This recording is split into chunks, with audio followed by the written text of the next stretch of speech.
नमस्कार दोस्तों, मेरा नाम है दर्पण और आप देख रहे हैं अबिन 24 न्यूज़। दोस्तों, इस समय हम करनाल के अंसल एपीआई के अंदर खड़े हुए हैं। अंसल लैंडमार्क जिसका नाम है, और यहाँ पर जो है फिलहाल कुछ लोग आप तस्वीरों में देख सकते हैं जो यहीं के वसनीक है, यहीं के रहने वाले हैं। और इनका कहना है कि जब से ये लोग यहाँ आए हैं ना तो कोई इन्हें सुविधा मिल रही है, ना सड़कें मिल रही हैं, लेकिन मेंटेनेंस के नाम पर इनसे पूरी जो लूट है वो चल रही है। और ऐसे में फिलहाल पूरा मामला क्या है ये भी आपको दिखाने का प्रयास करेंगे। पहले मैं आपको वो जगह दिखा देता हूं जिस समय हम जहां पर खड़े हुए हैं। यहां पर बाकायदा बीच में एक पार्क है और यहां पर आप देख लीजिए इन सड़कों का हाल। और बता दें कि लगभग 2007 के अंदर जो है फिलहाल ये शुरुआत जो है इसकी हुई थी, जिसके बाद जो है आप देख सकते हैं इसकी आज तक जो है ना तो सड़कें बनी हैं, ना सीवरेज की समस्या जो है आज तक खड़ी हुई है। और पूरा का पूरा जितना भी अंसल एपीआई का जो भाग है वो कहीं ना कहीं जो है इस समय अधूरा पड़ा हुआ है। और लोग कह रहे हैं कि जब हम मेंटेनेंस खुले तौर पर दे रहे हैं तो उसके बाद क्यों यहाँ मेंटेनेंस नहीं हो रही है, ना कंपनी कोई जवाब देती है।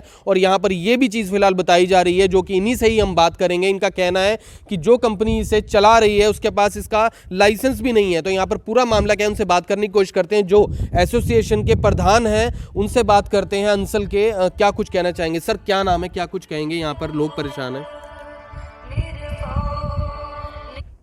जी। ये इस टाउनशिप का लाइसेंस कंपनी अंसल इंफ्रास्ट्रक्चर ने पहला लाइसेंस 2007 में, दूसरा लाइसेंस 2009 में लिया था। वो कंपनी यहाँ प्लॉट काट के और थोड़ा बहुत इंफ्रास्ट्रक्चर बना के 2012 में अंसल लैंडमार्क, जो कि मिस्टर डालमिया की, गौरव डालमिया की कंपनी है, उसको दे के यहाँ से चली गई। नई कंपनी जो अंसल लैंडमार्क है उसने 2012 से आज तक न तो लाइसेंस रिन्यू कराए हैं, न कंपनी को इसको प्रोजेक्ट को अपने नाम कराया है। 2014-15 में उन्होंने किसी तरह साँठ-गाँठ करके हमारे प्लॉटों की रजिस्ट्री करा दी। हमने यहाँ घर बना लिए, लेकिन इंफ्रास्ट्रक्चर के नाम पे आज तक उन्होंने कुछ नहीं किया। 2016 से वो हमसे मेंटेनेंस चार्ज लेते रहे और जो भी प्लॉट की रीसेल वगैरह होती है उस पे वो ट्रांसफ़र चार्ज लेते हैं। जिन्होंने प्लॉट्स नहीं बनाए उनसे होल्डिंग चार्ज लेते हैं, हमसे मेंटेनेंस का चार्ज लेते हैं हर महीने। सिर्फ पैसा इकट्ठे करने के सिवा वो कुछ नहीं कर रहे। जो भी शुरू में काम हुए थे उसके बाद कोई भी इंफ्रास्ट्रक्चर जैसे सड़कों की मरम्मत, सीवरेज की कंप्लीसन, सीवरेज के ट्रीटमेंट प्लांट, कोई स्कूल, कोई कम्युनिटी सेंटर, कुछ भी इंफ्रास्ट्रक्चर यहाँ नहीं बना है। हम 6 साल से उनसे जब भी बोलते हैं वो बार बार यही कहते रहे करते हैं। जब हमने अभी कई महीने पहले डीटीपी साहब को इसकी शिकायत की, उन्होंने यहाँ का दौरा किया, कंपनी वालों को 2 बार बुलाया। वो एक बार आए, उन्होंने आश्वासन दिया कि हम करेंगे, उसके बाद वो दूसरी मीटिंग में आए ही नहीं। जबकि हम वहाँ जाके उनके साथ बैठ के डीटीपी साहब के और आगे डीटीपी साहब ने अभी 1 महीना पहले इस कंपनी की सारी सेल परचेज बंद कर दी हैं और उनको वार्निंग दी है कि अगर आप कुछ काम नहीं करोगे तो हम आपका लाइसेंस कैंसिल कर देंगे। इसके तहत ही हम कल मुख्यमंत्री साहब से भी मिले और हमने अपना उनसे पत्र दिया है। ये सारी समस्याएं बताते हुए उन्होंने आश्वासन दिया है कि वो चंडीगढ़ जाके इसके बारे में कुछ न कुछ करेंगे। और मैं बात करने की कोशिश करता हूं। सर, एक बार ये आपके पास कुछ डॉक्यूमेंट्स हैं उनके बारे में बताइए जो आप दिखाना चाह रहे थे। मैं आपको बता दूं कि अभी हाल ही में ही जो है मेरे मोबाइल पर भी जो है इन्होंने कुछ डॉक्यूमेंट्स जो हैं वो फ़िलहाल भेजे हुए हैं और यहाँ पर मैं आपको दिखाने की कोशिश करूँगा, जिसके अंदर बता रहे हैं कि जो डीटीपी हैं, डिस्ट्रिक्ट टाउन प्लानर, उन्होंने यहाँ का दौरा किया, जिसके बाद उन्होंने यहाँ पर बता दें आपको, ये देख लीजिए, ये इसके अंदर कुछ कागजात हैं जिसमें ये साफ़ तौर पर इसमें लिखा हुआ है कि अगर आप इसकी मेंटेनेंस जो है वो सही तरीके से नहीं करते हैं तो ऐसे में फ़िलहाल जो है स्ट्रिक्ट एक्शन जो है वो लेना पड़ेगा सरकार को। एक तरीके से जो अधिकारी हैं उन्हें स्ट्रिक्ट एक्शन जो है वो लेना पड़ेगा। और यहाँ पर फ़िलहाल सारी सेल परचेज जो है वो बंद कर दी गई है। और इसके अलावा बता रहे हैं मुख्यमंत्री जी हैं, उनसे भी ये मिले हैं। जी, एक बार बताइए इसके बारे में। हाँ, इसके बारे में इस लेटर में जो डीटीपी ने इशू किया है कंपनी के नाम नोटिस, इसमें ये लिखा हुआ है कि कंपनी जो है इसकी इंटेंशन इस प्रोजेक्ट को आगे सही से कैरी करने की नहीं है, ये इसमें क्लियर लिखा हुआ है। जी। और इनको कोई भी जो इन्होंने पिछली कंपनी से जो अंसल इंफ्रास्ट्रक्चर कंपनी थी जी। उससे जो लाइसेंस मिला था उस लाइसेंस को भी इस नई कंपनी के नाम ट्रांसफ़र ना किया जाए। जी। और ना ही इस कंपनी ने कोई नया लाइसेंस लिया है। ये हमारे डीटीपी करनाल जो हैं बाट साहब, उन्होंने ये अपने लेटर में क्लियरली लिखा है। जी। जो भी ये बात यहाँ पर हो रही है ये इस लेटर के बेस पर ही हो रही है। जी। और इस लेटर में ये भी लिखा हुआ है, देख लीजिए आप, कि ये लाइसेंस नंबर 264 है 2007 का, और ये लाइसेंस नंबर 60 है, ये 2009 का, ये मिस प्रिंट है, 2009 है। जी। तो ये जो दोनों लाइसेंस है, ये दोनों लाइसेंस भी इस अंसल लैंडमार्क कंपनी के नाम ट्रांसफ़र नहीं इस कंपनी ने करवाए हैं। और तब से लेकर 5 ये जो Ansal landmark Karnal township private limited है, जो अभी इस प्रोजेक्ट को अपने चार्ज में लिए हुए हैं, इस कंपनी का जो इनकॉर्पोरेशन है वो 5 अप्रैल 2011 को हुआ है। तो 5 अप्रैल 2011 से लेकर आज अभी देख लो आप, नवंबर 2022 आ गया है।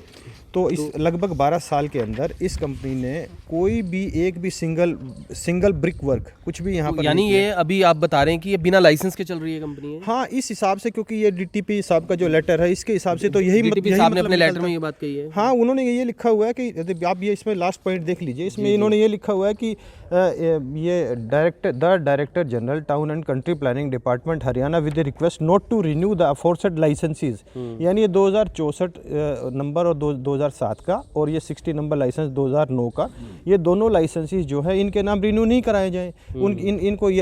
इनके नाम ट्रांसफ़र होने भी नहीं चाहिए लाइसेंस। क्यों?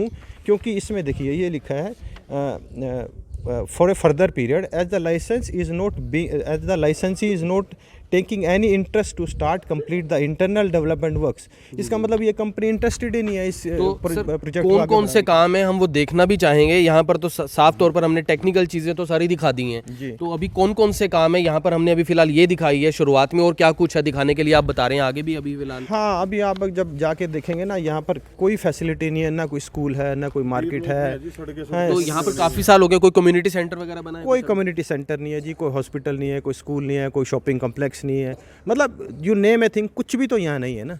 अब और रोड सारे आप देख लीजिए, सारी टाउनशिप इनकम्प्लीट पड़ी हुई है, रोड यहाँ बने नहीं हुए हैं, पार्क यहाँ है नहीं। जी। तो कोई फैसिलिटी यहाँ, किसी भी तरह की फैसिलिटी नहीं। अगर आपको एक छोटा सा सामान भी लेने जाना पड़ता है तो 7 किलोमीटर आप दूर जाएंगे, वहाँ से कोई सामान खरीदेंगे, फिर यहाँ वापस आएंगे, तो सारा दिन आदमी को यहाँ से 7-7, 15-15, 20-20 किलोमीटर की रोज़ जर्नी, छोटे सामान लेने के लिए, और बच्चों को स्कूल जाना है, छोड़ के लाना है, तो मीन्स सारा दिन आदमी इसी काम में बिजी रहेगा। क्योंकि यहाँ इन्होंने ख्वाब तो उस टाइम बहुत बड़े दिए थे, पर इन्होंने कहा था इसको पेरिस बना देंगे, इसको एलडी को बना देंगे, इसको ये कर देंगे, वो कर देंगे। अब आप सामने आप देख लीजिए रोड भी। यहाँ पर जो है फिलहाल मैं आपको बता दूं कि इसी रोड पर हम खड़े हैं, मैं आपको दिखा रहा हूँ, ये उसी समय के 2007 के ही बने हुए हैं, जिसके बाद से कोई भी जो काम है फिलहाल बता रहे हैं कि वो नहीं हुआ है यहाँ पे। अभी हम आपको कुछ आगे का हिस्सा ज़रूर दिखाएंगे क्योंकि वीडियो हम ज़्यादा लंबा नहीं करना चाहते हैं, लेकिन मैं आपको ये ज़रूर दिखाऊंगा कि जो लोग भी यहाँ पर फिलहाल घर खरीदने के बारे में सोच रहे हैं तो एक बार जो है, या यहाँ पर जगह खरीदने के बारे में सोच रहे हैं तो एक बार फिलहाल सोच लीजिए, क्योंकि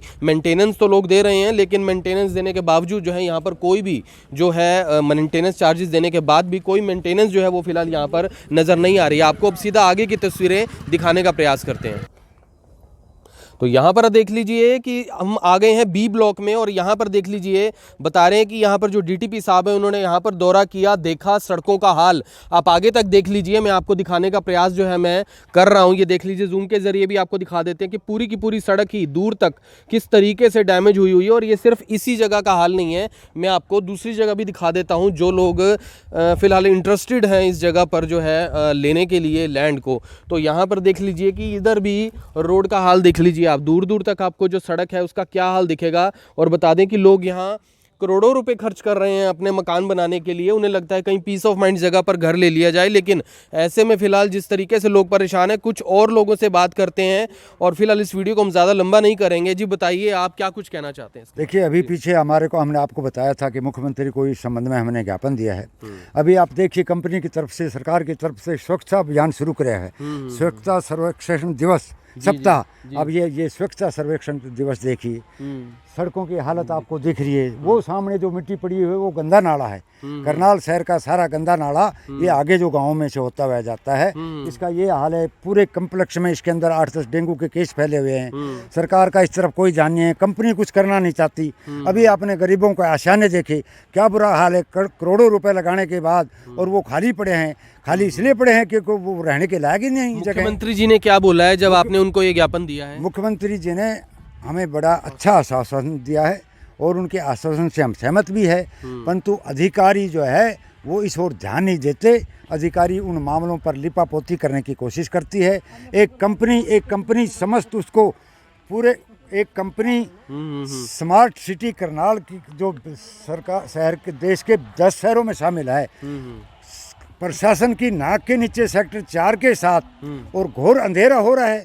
सेक्टर 4 के साथ जो कॉलोनी कटी हुई है 12 साल से 15 साल से लूटमार कर रही है और प्रशासन को पता नहीं कितने। आपके सामने जो है ना वो डीटीपी विक्रम सिंह जो है ना वो गिरफ्तार हुआ है, तहसीलदार गिरफ्तार हुआ है। ये उसके नतीजे हैं ये जो उन्होंने भ्रष्टाचार का तरीका अपना करके जो करे थे, वो उसका नतीजा हम लोग भुगत रहे हैं। तो हम चाहते हैं कि मुख्यमंत्री इस ओर अपना ध्यान दे ताकि लोगों को उन्हें वास्तविकता का पता लगे।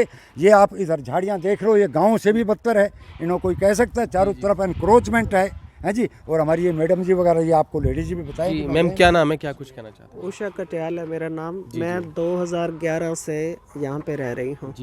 ठीक है, जब से हम आए हैं सर, जब हम आए थे बहुत सुंदर लोग स्पेशली हमारा घर देखने आते थे कि कितने अच्छे बोर्ड्स हैं।